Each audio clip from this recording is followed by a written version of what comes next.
اللہ نے کیا کیا، میں گارے سے جو یہ پتلے کو بنا دوں، اس میں ڈال دوں تو تم سب اس کے سامنے سجدے میں گر پڑنا۔ جب اللہ نے اس کو بنا لیا تو سارے کے سارے فرشتے نے آدم علیہ السلام کو سجدہ کیا۔ یہ تعظیمانی سجدہ تھا، عبادت کا سجدہ نہیں تھا۔ مگر ابلیس نے کی، وہ غرور میں آ گیا اور کافروں میں سے ہو گیا، اس نے سجدہ نہیں کیا۔ دیکھو جو یہاں پر بولتے ہیں نا ابلیس، اللہ نے اس کا نام کیا کیا، قرآن میں ابلیس رکھا، شیطان رکھا، مردود رکھا۔ تو ابلیس نے کیا کیا، وہ غرور میں آ گیا، وہ سجدہ کرنے والوں میں سے نہ ہوا، کافروں میں سے ہو گیا، کہ وہ ابلیس نے اللہ کی اتنا عبادت کیا کہ آسمان میں ایسا جگہ نہیں جہاں پر وہ سجدہ اللہ کا نہ کیا ہو، اتنا عبادت کیا۔ لیکن اللہ کا ایک حکم نہ ماننے کی وجہ سے، آدم علیہ السلام کے سامنے سجدہ نہ کرنے کی وجہ سے وہ ابلیس بن گیا، شیطان بن گیا اور کافروں میں سے ہو گیا۔ دیکھو، ایک سجدہ نہ کرنے کی وجہ سے۔ اور ہم کتنے سجدے نہیں کرتے ہیں، اللہ کا فرض ہے ہم پر، تو اس بات کو جان لو ہمارا کیا حال ہوگا۔ حق تعالیٰ نے فرمایا کہ اے ابلیس، جس چیز کو میں نے اپنے ہاتھوں بنایا، اس کو سجدہ کرنے سے تجھ کو کون چیزیں منع ہوئی؟ کیا تو غرور میں آ گیا؟ غرور آ گیا، تیرا گھمنڈ آ گیا، اور واقعہ میں بڑا نہیں ہوں اس طریقے سے۔ وہ کیا میں یہ مٹی ہے، مٹی سے پیدا کیا، مجھ کو آگ سے پیدا کر دیا، اس طریقے سے یہ غرور میں آ گیا۔ یہ تو واقعہ میں ایسے بڑے درجے والوں میں ہے، کہنے لگے کہ اب شخصانی واقعہ ہے، یعنی آپ نے جو میرے دل میں جو بات تھی وہ کہہ دیا، یہ بالکل صحیح ہے۔ شخصانی، اللہ کو سب معلوم ہے، دلوں تک کی بات کو جاننے والا ہے۔ کیا تیرے دل میں یہ بات آ گئی تو غرور میں آ گیا اور واقعہ میں بڑا نہیں ہے، یا یہ کہ تو واقعہ میں ایسے بڑے درجہ والوں میں سے ہے؟ کہنے لگا کہ شخصانی واقعہ ہے، جو آپ کے دل میں آپ جو کہہ رہے ہیں وہ میرے دل میں ہے، یہ صحیح ہے۔ میں آدم علیہ السلام سے بہتر ہوں، کیونکہ آپ نے مجھ کو آگ سے پیدا کیا، شیطان کو، ابلیس کو آگ سے پیدا کر دیا، اور آدم علیہ السلام کو مٹی سے پیدا کیا، اور اس آدم علیہ السلام کو خاک سے پیدا کیا۔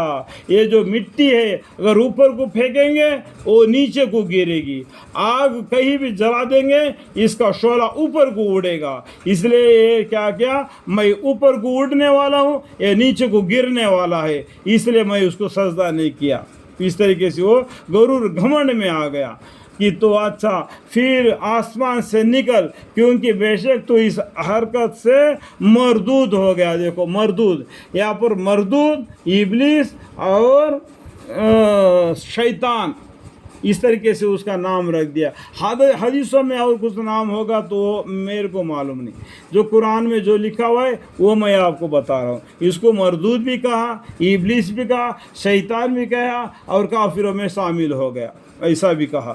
اور بے شک تجھ پر میری لعنت رہے گی قیامت کے دن تک۔ کہنے لگا کہ تو پھر مجھ کو مہلت دیجیے قیامت کے دن تک۔ ارشاد ہوا کہ جب تو مہلت مانگتا ہے تو جا، تجھ کو وقت معین کی تاریخ تک مہلت دی گئی۔ کہنے لگا کہ جب مجھ کو مہلت مل گئی تو مجھ کو بھی تیری عزت کی قسم کہ میں ان سب کو گمراہ کروں گا بدل آپ کے ان بندوں کے جو ان میں منتخب کیے گئے ہیں۔ دیکھو اللہ کے سامنے شیطان نے، ابلیس نے، یہ مردود نے اللہ سے وعدہ کیا، اللہ سے اجازت لے لیا، میں تیرے بندوں کو گمراہ کر دوں گا اور ان کو سب کو میرا لشکر بنا دوں گا۔ شیطانوں کا لشکر اتنا بڑا ہو جائے گا جو ایماندار والوں سے بھی زیادہ ہو جائیں گے، جو ان میں، لیکن جس کو آپ نے منتخب کر لیا، جو لوگوں کو آپ نے ہدایت دیا، اس کو تو میں گمراہ نہیں کر سکتا، اور بہت سے لوگوں کو میں گمراہ کروں گا کہ اللہ تعالیٰ اس ٹائم پر جا، تیرا جو چیخ پکار سے ان کو تیرا قابو میں کر لے. تم سب کا ٹھکانہ دوزخ ہے جس کو ہم پوس پوس کر بھر دیں گے. اس طریقے سے اللہ نے اسے غصے میں آ گیا. تو وہ شیطان نے کہہ دیا بدل آپ کے ان بندوں کے جو ان میں منتخب کیے گئے ہیں. ارشاد ہے کہ میں سچ کہتا ہوں اور میں تو ہمیشہ سچ ہی کہا کرتا ہوں کہ میں تجھ سے اور جو ان میں تیرے ساتھ دے یعنی شیطان مردود سے ابلیس سے جو تیرے ساتھ دے انسان یا جن ان سب سے دوزخ کو بھروں گا.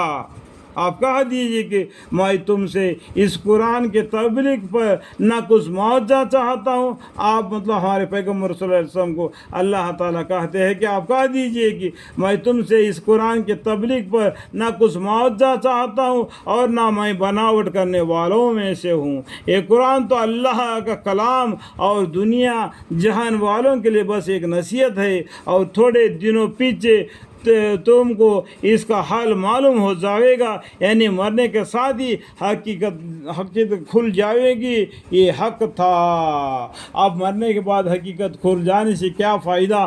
دنیا میں تو اندھا بن کے زندگی گزار دیا. کل قیامت کے دن نافرمانیوں میں سے دوزخیوں والوں میں سے ہو گیا. ابلیس کے ساتھ مل گیا, شیطان کے ساتھ مل گیا, مردود کے ساتھ مل گیا, کافروں کے ساتھ مل گیا اور اللہ کے غصے میں آ گیا. تو جہنم تو ان کا ٹھکانہ ہو گیا. مرنے کے ساتھ ہی حقیقت کھل جائے گی کہ یہ حق تھا. وہاں پر معلوم ہونے سے کیا گیا, جو ہونا تھا ہو گیا. اللہ تعالیٰ ہمارے گناہوں کو خطاؤں کو معاف فرمائے. جو جان کر بھی کیے ہوں گے نہیں جان کر بھی کیے ہوں گے ان تمام گناہ غلطیوں سے میں معافی چاہتا ہوں. میرے حق میں بھی میری بیوی, میرے بچے, میرے پورے آل اولاد, پورے خاندان کی طرف سے میں اللہ سے معافی کے درخواست کرتا ہوں تاکہ قیامت نسل با نسل ان سب کے حق میں ابھی معافی مانگتا ہوں. یا اللہ مالک, آپ کی رحمت آپ کی فضل ہمیشہ ہم پر قائم فرما دو, ہمیشہ ہم پر قائم فرما دو. آپ کی رحمت کے سائے میں ہماری زندگی دین اسلام کے راہ پر چلے اور آپ کی رحمت سے ہم کو جنت ملے. آپ کی رحمت کا سایہ میں ہمیں زندگی عطا فرمائے. آپ کے فضل ہم پر ہمیشہ ہمیشہ ہمیشہ رہے. آپ کے فضل سے ہمیں روزی ملے. پاک اللہ تعالیٰ محض آپ کے فضل و کرم سے محمد مصطفیٰ صلی اللہ علیہ وسلم کے صدقے طفل سے قرآن کریم کے برکت سے میرے دعا کو قبول اور منظور فرما دے. آمین ثم آمین والحمد للہ رب العالمین.